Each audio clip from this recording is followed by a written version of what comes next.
देवराजसेव्यमानपावणाङ्घ्रिपङ्कजं व्यालयज्ञसूत्रमिन्दुशेखरं कृपाकरं नारदादियोगिवृन्दवन्दितं दिगम्बरं काशिकापुरादिनाथकालभैरवं भजे।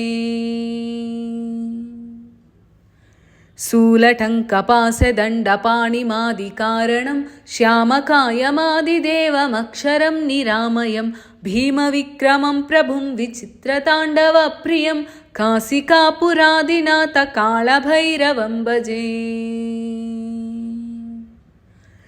भुक्तिमुक्तिदायकं प्रशस्तचारुविग्रहं भक्तवत्सलं स्थितं समस्तलोकविग्रहं विनिक्वनन्मनोज्ञहेमकिङ्किनीलसत्कटिं काशिकापुरादिनाथकालभैरवं भजे। धर्मसेतुपालकं त्वधर्ममार्गनाशकं कर्मपाशमोचकं सुशर्मदायकं विभुं स्वर्णवर्णशेषपाशशोभिताङ्गमण्डलं काशिकापुरादिनाथकालभैरवं भजे।